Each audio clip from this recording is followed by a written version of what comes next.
Workistic, your work wellness resource on the go. A Thoughts to Inspire interview. At the Work Wellness Institute, the future of work starts with well-being. Dive into our Workplace Wellness Work Bites for summaries of our carefully curated trending webinars, published workplace research findings, and informative interviews with key industry subject matter experts. Learn and stay informed about work wellness anywhere, anytime with Workistic, your work wellness resource on the go. Welcome to our Thoughts to Inspire series, bringing together subject matter experts from across sectors to present evidence-informed, thought-provoking ideas and approaches. These interviews invite conversation and bring attention to the most pivotal and timely workplace wellness topics. Welcome to our Thoughts to Inspire series, where we interview experts in their field and we get them to bring their thought-provoking ideas and new approaches to the workplace. I'm Dr. Cameron Stockdale. I'm the president and CEO of the Work Wellness Institute. And I'm really pleased today to have as a guest Dr. Tania Saba. Typically, a lot of the guests that we have a long list of credentials, and so I'm going to read out a lot of your credentials here because I think it's important for our listeners to hear this. Dr. Saba is a founder and holder of the BMO Chair in Diversity and Governance, is a full professor at the School of Industrial Relations at the University of Montreal. You've published extensively on issues of diversity, workforce aging, intergenerational value differences, knowledge transfer, and future skills needed in organizations, and how to transform the work of organizations. Your research is both in public and private organizations on issues of employment equity and the integration of underrepresented groups in the labor market. And in 2021, you received the Dion Award from the Canadian Industrial Relations Association regarding the impact of your research in the field. And while those are amazing credentials and accomplishments, I know there's a lot more that we've had to skip through, but you have a vast knowledge and expertise in this idea of diversity in the workplace, future skills, and disruption in the workplace. And our team thought that you would be a great interview. Maybe before we get started, I'll get you to comment on another aspect of your work, which is the the Quebec and Canada Francophone chapter for the Ryerson-led Women's Entrepreneurship Knowledge Hub. Over to you. Okay. Well, thank you very much, Cameron, for this nice introduction, and I'm delighted to be here. My work with the Women Entrepreneurship Knowledge Hub, as I am the representative, or I'm leading, if you want, the Quebec Hub and the Canadian Francophone entrepreneurs, of course, also outside of Quebec. And the work is within the federal strategy for encouraging women to become entrepreneurs. So from a research point of view, what we are doing is conducting studies to better understand any barriers that they are facing in terms of financing, in terms of access to the market.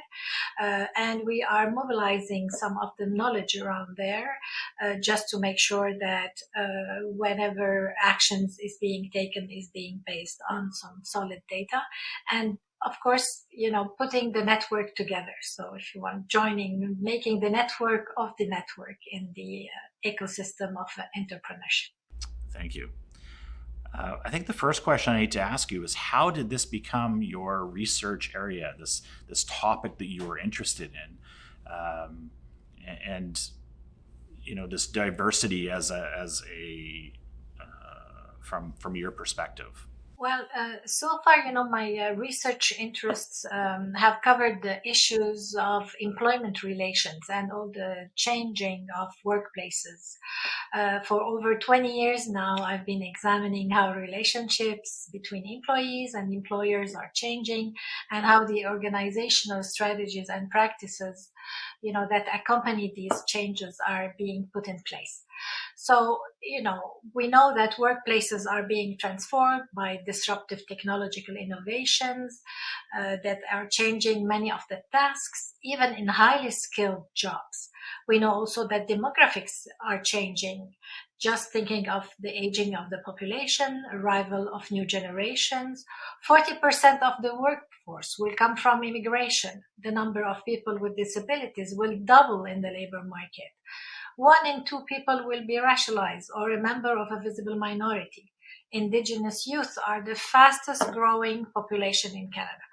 And despite all these larger presence, still underrepresentation in many jobs and at various levels of organization, remains. So therefore, I think that it's imperative that equity, diversity, inclusion perspective should be, I think, applied to every initiative, action, and strategy that take place in the workplace. And this is what I have been concentrating on for the past years, and working also with other constituents such as the Diversity Institute, for instance, of the Toronto Metropolitan University now. So maybe from your perspective, why is this area of research so important? What's the impact that it has on an employer and a workplace? Well, I think the impact that it has, it's because now it affects the workplace. And, in the aftermath of the George Floyd, of what's happening now, and people being more aware of underrepresentation, also, of course, the presence, the largest numbers, we need to take actions to manage and reduce inequalities in the workplaces. And, what is very interesting is that in my recent studies, what I have seen is that organizations have bought into the narrative that we need a more diverse workforce. It's one of the most important issues for the next 5 years. Yet, when we look closely at the initiatives that are being put in place, we quickly see that they are scattered, they are ineffective. And what I think, and from what I have been seeing, there are currently, I think, 3 major challenges to implementing action plans to address inequalities and underrepresentation. First one is the lack of expertise in workplaces. We know many employers put the responsibility for EDI action, they place it in the hands of one advisor. It is a shared responsibility that must be carried out by all members of the organization, and starting with senior management. So this lack of expertise of understanding the fundamentals of EDI, I think, is one first problem. The second one is the importance of fighting indifference. I think that people see underrepresentation as just a matter of time. It is often thought that because there are so many people with diverse backgrounds now in the workforce, corrections will happen over time and there is no need for special measures. However, when we look at laws that are proactive and have been in place for years, and we have still underrepresentation at many organizational levels and in different labor, categories on the market.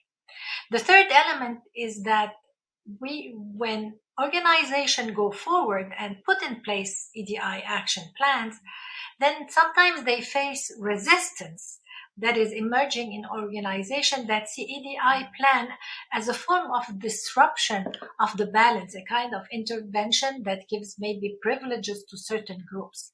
So they still perceive a risk to hire people who do not have the profile of the majority group. And we forget that all of our laws are based on the notion of competence, of skills to correct the gaps. And it's not a question of privilege.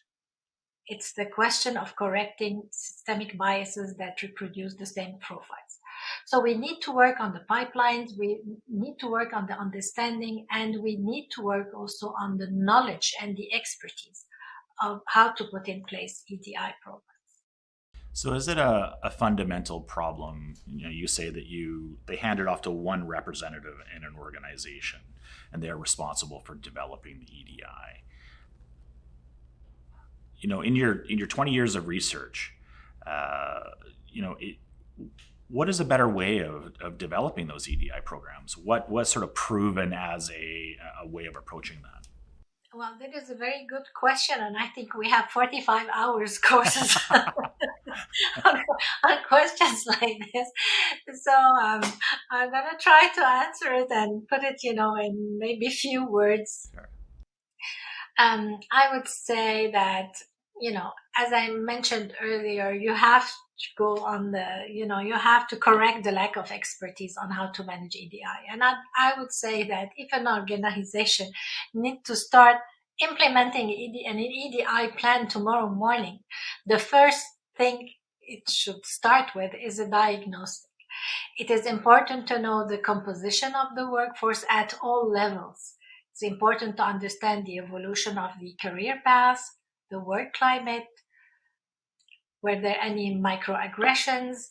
Are there any discriminatory behaviors in the workplace? So starting by knowing the workplace, so knowing what's happening in the workplace. And today analytics are very important in this matter. Then an action plan should be put in place, and usually it contains 3 types of measures. The first one is equal opportunity measures that ensure that the systems in the organizations are free of discrimination. And this is good for everyone, every person, from any employee from any background. The second is to put in place supportive measures also to help individuals develop in organizations, such as, flexibility of working hours, etc. Anything that can help, again, in terms of careers, in terms of recruitment, attraction, etc. And the third are the corrective measures that need to put in place, which are perhaps the most important part and directly address inequalities in the workplace. These are measures that are that should be there for a certain time up until underrepresentation or we reach the correct representation. And they aim to accelerate recruitment, career development, access to training for all people who are previously overlooked by employers. And I think with these 3 measures, you can have an action plan. Of course, you need also a dashboard to follow the evolution of the behaviors. You need a communication strategy so that people would understand what the organization is doing and why. And it's not just a question of privilege or giving privilege to certain groups. It's about skills and it's about correcting underrepresentation. And it's the only way to avoid the backlash also in the workplace. And of course, training.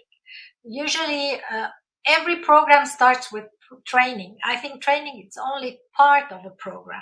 So on unconscious bias, on discriminatory behaviors, etc. So training should be put in place to learn how to recognize and correct biases. And of course, an accountability and recognition system for EDI-friendly efforts must be put in place to reward and change behaviors. So as you see, it's a field. Fourth, EDI is a research field. And if you start by only scattered measures, you will never achieve EDI goals. And unfortunately, this is what now very frequently happens in organization. Starting with some scattered measures, seeing that it's going nowhere, and sometimes abandoning any efforts that are put towards correcting underrepresentation. Yeah, it's interesting you say that. We often, not often, but every now and then we get a phone call from an organization that says, we need to put an EDI program in effect for next week, and you've done some webinars and you have some programs, and so what can you give us that's going to implement an EDI program? And I said, well, you really need to slow down and take a breath, because it's a process. It's not something that you implement overnight. And so I appreciate what you're saying, that it could take 40 hours to sit there and put something together before you even get started. So, Absolutely. In your research, you talk about inequity as one of 3 dimensions that shape the economic landscape. Can you explain that to our listeners and what you mean by that, and how and what are the ramifications of that you found in your research? I think maybe I have touched on this matter maybe a bit in my previous answers. I think that, as long as inequalities continue to affect the workplaces, actions need to be taken in that sense. And I think, again, from what I've been saying, previously, about this lack of knowledge, indifference, resistance, I think this is what's contributing now to seeing that inequalities need to be addressed, but they need to be addressed, I think, in a different way. Maybe you can comment on this idea that a diverse workforce not only creates productive teams, but contributes to workplace and worker health. Is there a relationship there that you're aware of? Yes, actually, I think that what I have seen, anyhow, that for some years now, and more specifically in some more recent studies, we have seen, and there are even more numerous studies are there to show that diversity in the sense of work teams, within management, within boards of directors, makes a difference in organizations. Of course, there is a merit in when you correct underrepresentation for the people themselves, you're giving them more interesting jobs, better working condition, better quality of life, and therefore, of course, better wellness. But after a long time of praising the merits of homogeneity, which is of course easier to manage and leads to quicker decision making, we are finally understanding that, in a context of rapidly changing, workplaces, organization, look at what's happening now with telework and remote work, we see that the diversity of approaches, diversity of thoughts, the wealth of experience that comes from people with different cultures, with different backgrounds, are a definite asset in organization, especially in the context of transformation, of turbulence, of skills scarcity. So I think that we are finally in a place where we can think about diversity in a very interesting and a way to contribute to the economy, to the society, in a much maybe more interesting way that it has been done before. Some of your recent work is focused on remote work. Do you see this as a strategy, and what potential is there to make that sort of a cornerstone in this idea of equity and flexibility in the workplace? Yeah, this is an interesting question. I think that remote work and the way that we have experienced it during the pandemics, it gave us a chance to revisit maybe some of the basics of works that we are used to. So we are like revisiting some of the ways that work is organized. We have seen many of the advantages of remote work. First, the reappropriation of working time, greater flexibility, better work-life balance, again, even wellness. People who were working remotely even were less stressed anyhow with the studies that I have conducted during this period. But we also have to look at some of the risks, being distant from the network for some, also some isolation for others, being maybe more far away from decision making. Also, the organization, the work and the way that we have looked at work is very much focused on the person, on the teleworker, the one who's doing the work. However, you see some of the managers, some of the very much, aware and seeing the risks of the organizational commitment, engagement, some of the productivity of the whole organization as such, as maybe being less easy. More difficult, at least, with everyone sitting at home and working from home.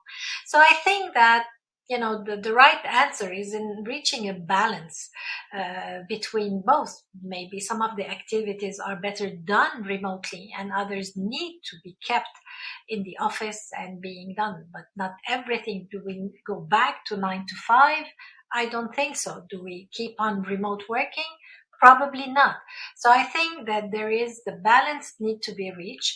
And I think that it can be even in the favor of remote work, provided that we keep at the office all the work that is done, that contributes to more engagement, commitment, creativity, etc., that can be done, and a lot of training also that we're probably lacking training, and we need more training in workplaces. And this is all, at the basics for better lives, for better quality also of work.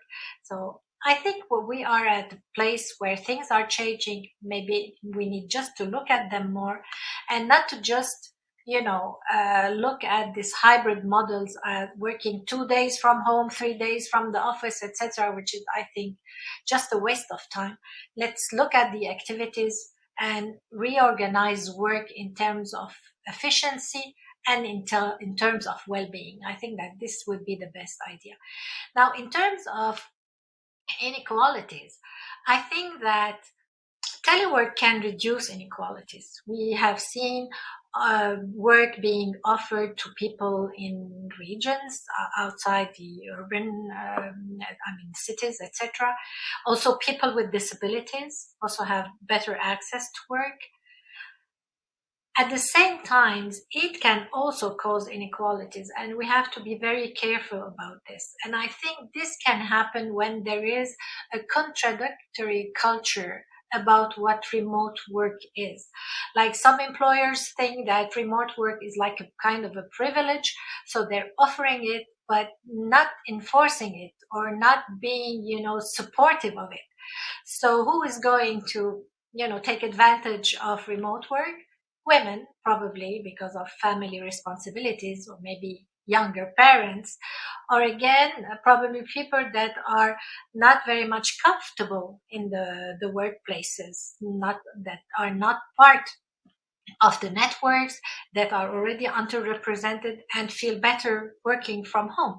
And I think that this would increase inequalities and make even, more invisible people that were already not within, the network and not very much visible for promotions, etc. And this, I think, can be a serious problem that needs to be avoided in implementing some of the remote work. I was just going to comment and say, we're doing a research project here right now where we've used and coined the term gig economy and how that really impacts people. But one of the real difficulties with even starting the project is defining what that gig economy is and what that means and what the language is behind it, because it means different things to different people. And we were looking at it from the gig economy from this perspective of does it allow people to fully participate in the workforce and working remotely?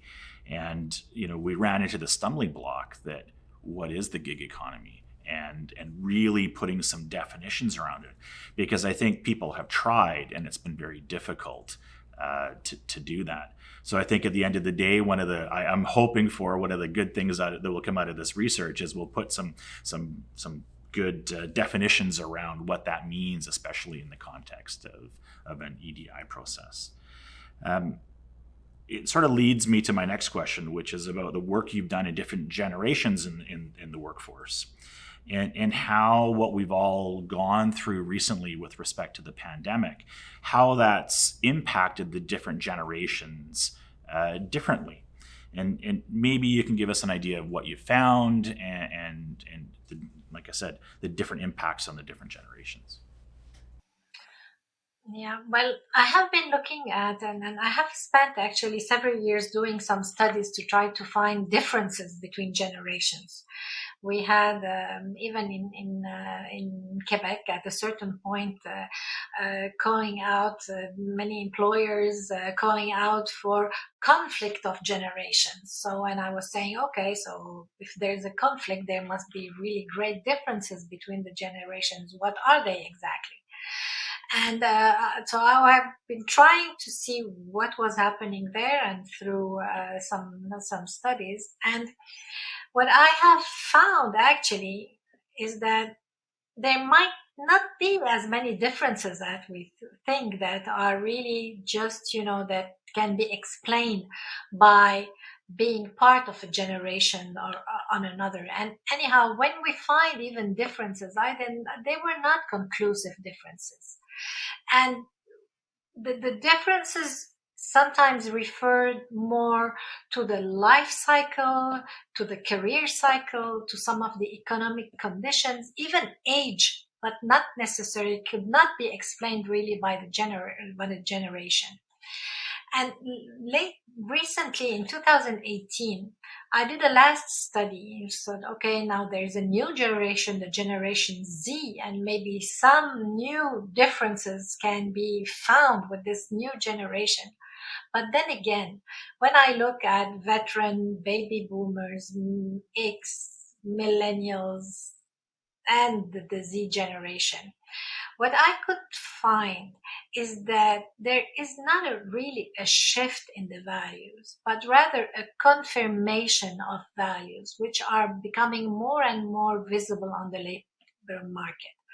Millennials, for example, are taking ownership and confirming values of stimulation. I mean, they want to change the world. They want that their work needs to make a difference. And this has already started with the baby boomers, but got more and more confirmed with the millennials. The same values such as hedonism, having some pleasure while working, and not only work. So giving some meaning to the work also is very important. So again, this does not mean that it was not already present among baby boomers. However, it's the scores are higher with millennials, and because millennials are now have practically outnumbered baby boomers on the labor market, not as general, but on the labor market, they are more vocal, so we hear them more. So we think that there's a shift in values. However, there's more of a confirmation in some of the values. So we are seeing also and witnessing the retreat of conformism. However, what is very interesting, I think, is that values like universalism, benevolence, all that has to do with the environment, with a greater conscience of social sustainability, was as important for baby boomers than for millennials. So I think that this is maybe interesting to see some greater concern towards environment and a more sustainable and prosperous society, hopefully. So if I'm an employer and I'm listening to what you've just said, what do I need to take away from that? I mean, I've heard you've said it. I've heard some other researchers talk about this idea that the generational differences aren't as significant as we had first thought. Is there anything that as an employer or as a manager they need to take away and they do need to put in place though? Well, definitely. I think look at the experience of remote work again. I think it goes directly and confirms some of the values that we have seen. And as an employer who wants to attract some higher skills and talent, I mean, this is a good way of organizing work in a way that, people can benefit from more flexibility, can some reappropriation of their time instead of spending it, just commuting. We know that the average commute time is 2 hours a day. So after 5 days, there is, 10 hours that can be gained out of it. It's more than a day. So what can you do in a day? Lots of things. However, again, that doesn't mean that you can remote work all the time. However, you can, I think, find a balance. And this goes towards the environment, values. I mean, being more aware of the environment, more aware of wellness, more aware of, having a better balance, work and life. And I think that some time and some efforts need to be spent into finding this new balance to reorganize work between remote and, presence at the office. So now a question that's near and dear to my heart. I know that you work with the Future Skills Centre, and the Future Skills Centre actually funds one of our projects around creating safe, healthy, and inclusive workplaces. And it's about future-proofing the workplace and the environment. Is there any particular considerations for vulnerable populations that we need to take into consideration regarding that equity and diversity in the workplace itself? And I coined the term, or not, I don't coin it, but I copy the term from a professor I had about creating a worth place for those, that we need to create those environments.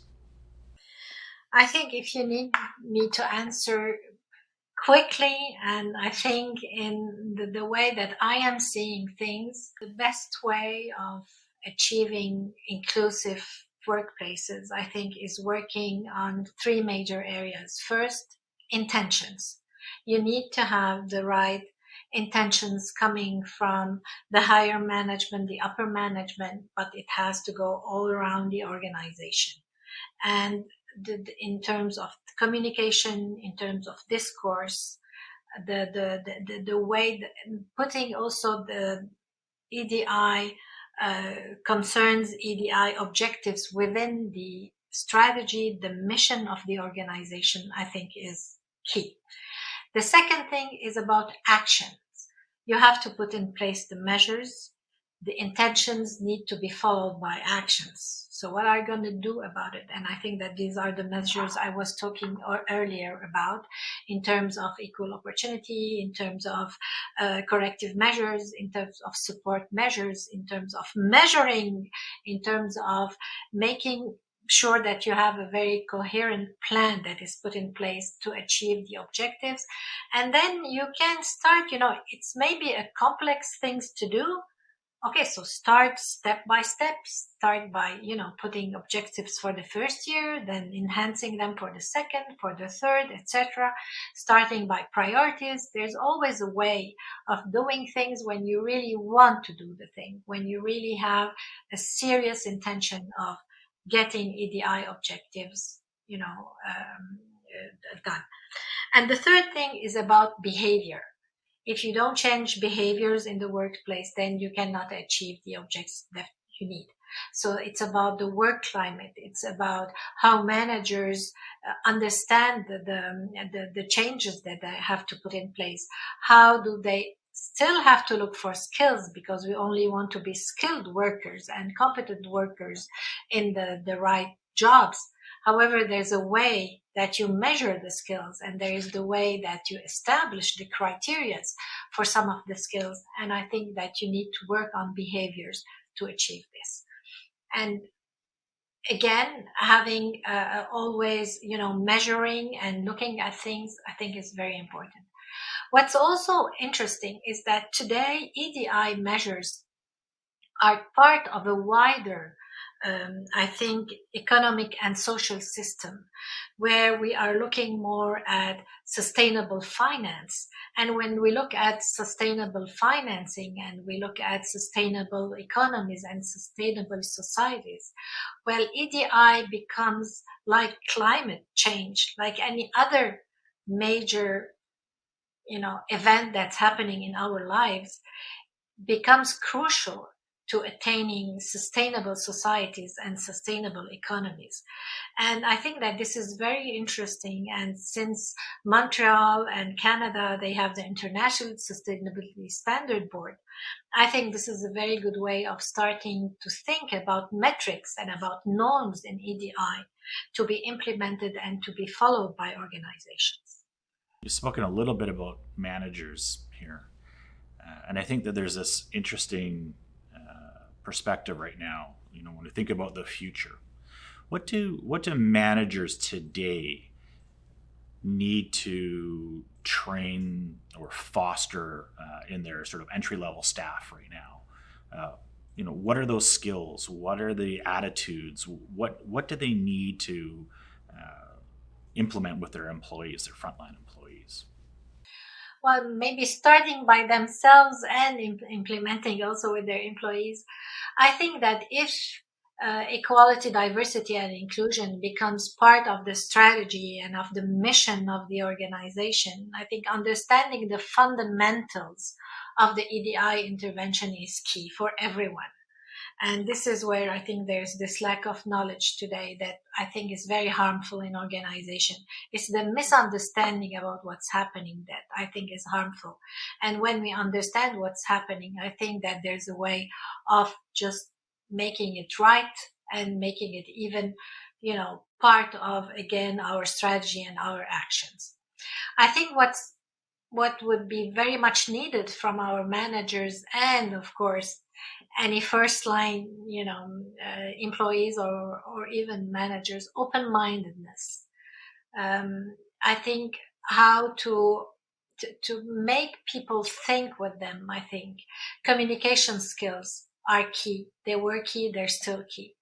The continuous willingness to learn and grow. In recent studies, we asked employers, what's going to change in your organizations because of disruptive technologies, etc. And they all said that something was going to change, but it was very difficult to say what was going to change. And I don't think it's because I think because genuinely they don't know, because the technology is growing at such a pace that the social system within organization and the organizational systems are not keeping pace with the technological changes. So we need the contribution in an organization. We need the contribution of everyone to understand. Older people that were there, that have seen things, that have all the cross-functional skills that can help us not redo same things that we did before.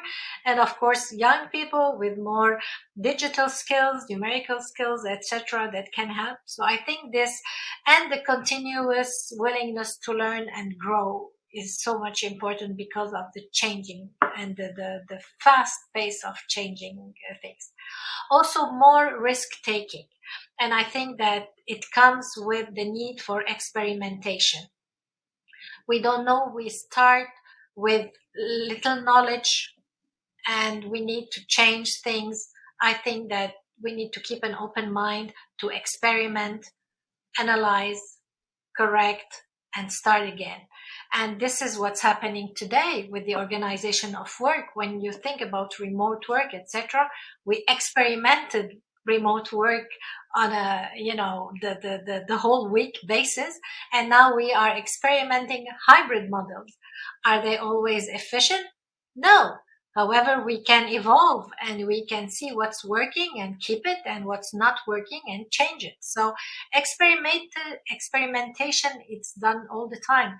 More labs, more and the place for trial and errors and starting again.